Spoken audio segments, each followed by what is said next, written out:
Welcome everyone. Today we're going to be talking about attention and transformer, the transformer architecture. And so to recap, the attention mechanism was introduced in this paper by Badenau and colleague in 2015, Neural Machine Translation by Jointly Learning to Align and Translate. And that was in the context of translating from one language to another using recurrent neural networks. And they suggested that instead of always conditioning the neural network which is generating the output on just a single final state of the neural network which encodes the input, instead we should be able when generating the output, the neural network should be able to take into account the hidden states of the input network at each position in the input, and just use like a weighted sum of these hidden states. And that's what we see here. And just to remind you, while producing a particular output word, this heat map indicates which portions of the input, which positions in the input had the highest weights, or which weights they had.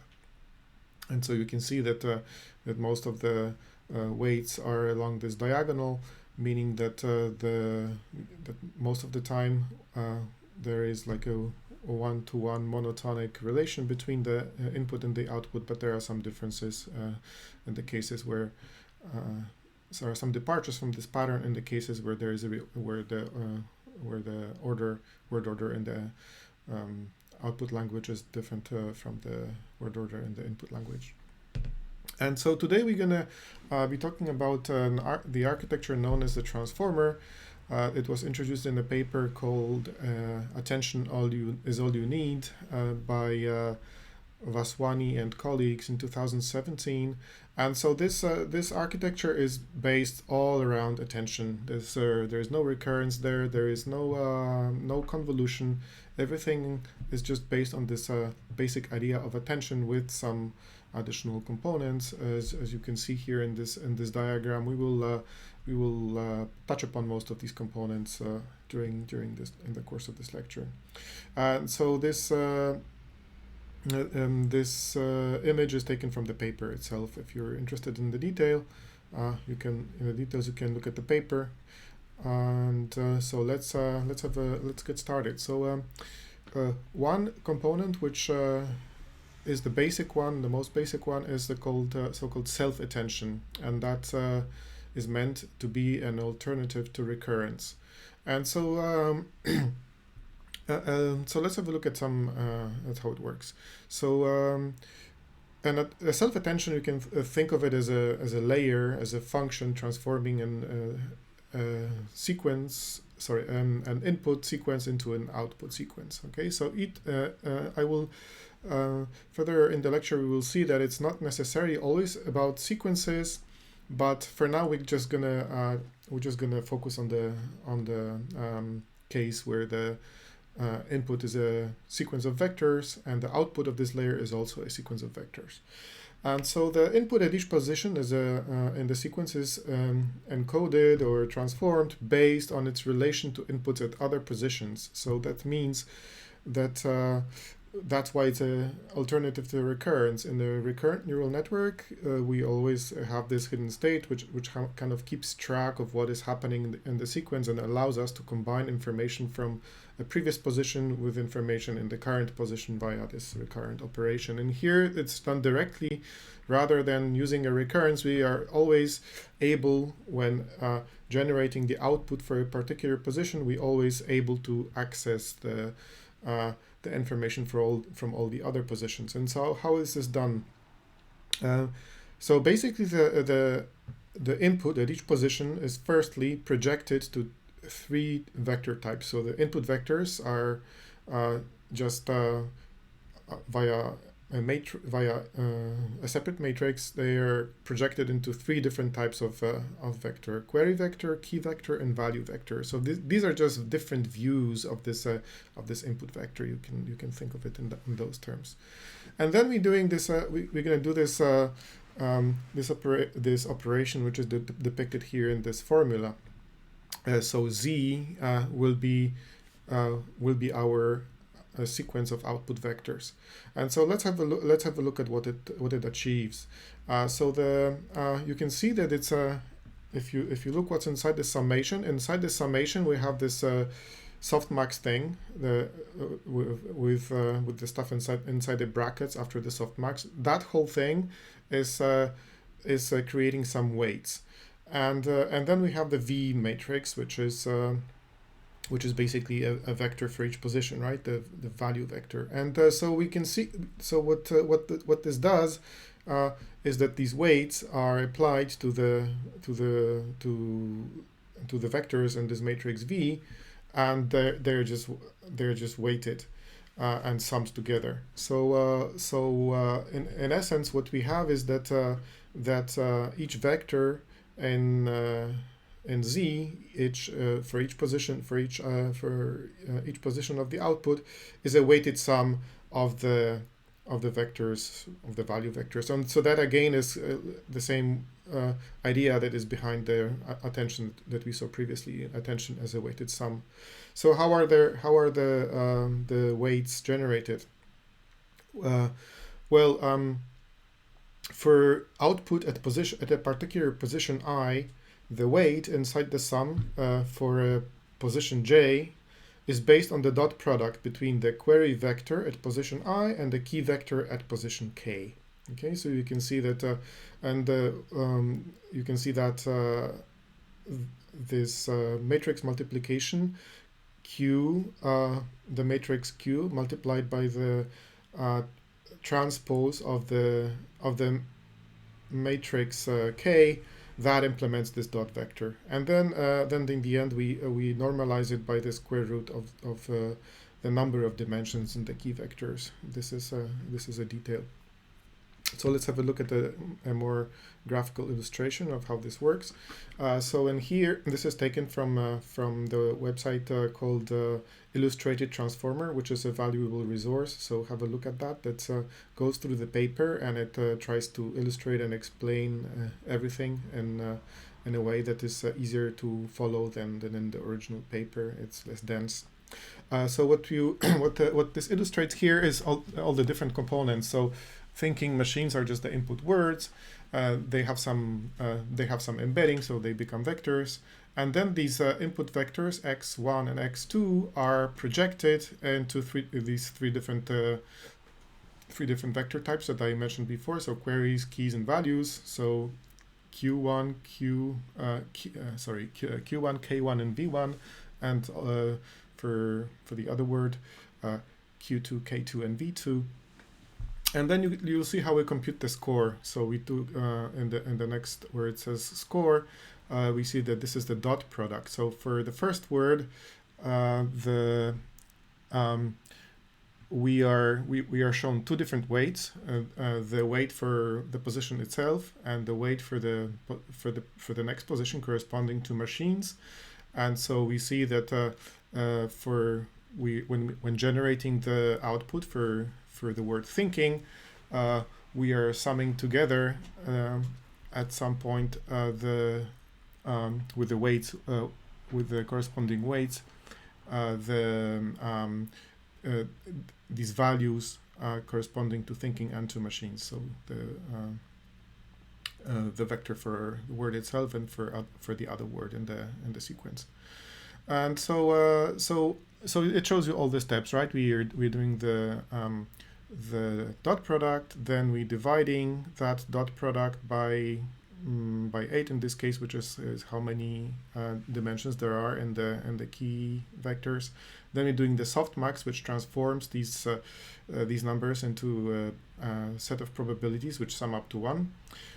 Then we multiply, so the softmax give us the weights, then we multiply the weights by the values, and then we sum them together. And we will do exactly the same for the next position. We will do the same.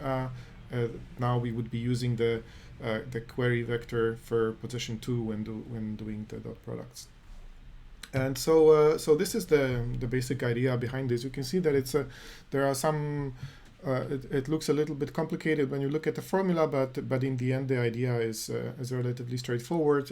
You just need to keep in mind that we have to we're not working directly with the input. We're kind of projecting it into these different queries, keys, and values, which are different views of the input. And these projections, these views of the input are also learned. So the parameters of these projections are learned. And the rest is straightforward. We just generate weights and do a weighted sum. And so there are actually in the transformer there are multiple attention heads, so-called. So by attention heads, what they mean is that this attention mechanism is actually there are multiple copies of it with their own parameters. So a typical number of heads in a transformer model would be like 8. And so instead of having just a single Z matrix where each row of this matrix corresponds to a vector for a particular position, we will have several of those. And so that allows each version to specialize and focus on capturing some particular phenomena, and so that has been found to be useful. But the technical issue is how do we combine these different the output of these different attention heads, or the copies of the attention mechanism. And so this is actually quite simple. What we do in this attention is all you need paper, we simply concatenate them together and then pass them through an MLP, or what is called a feed-forward layer here. So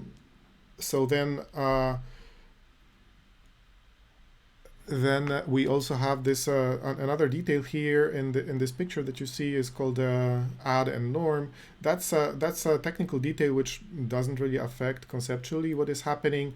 It stands for add stands for summing the input to the output. So these are so-called residual connections. They are also used in convolutional neural networks. I won't go into the details now. It's just something which makes optimization easier typically, and then we do some normalization, which again is something that makes the network work better in general, but it's just a technical detail that I don't want to go into right now.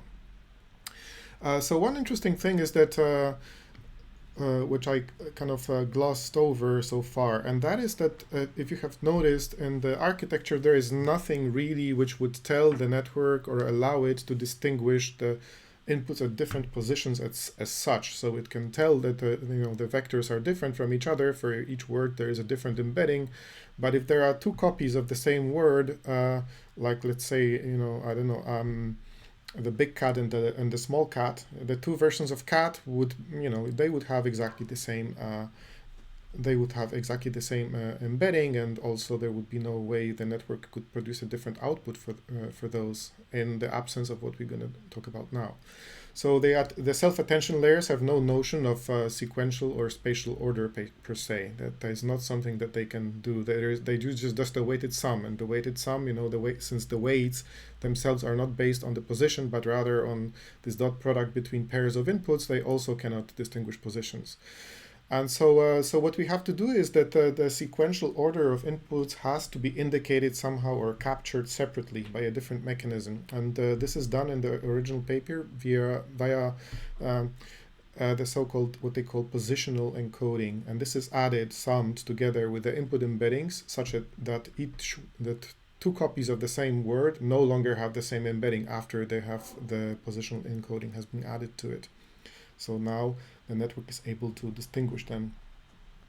And so how does this work? Well, in the original paper, it's a straightforward idea. They basically, it's what is depicted in the picture here, that each dimension for the position encoding oscillates, you could say, at a different frequency. So there is a sine function associated with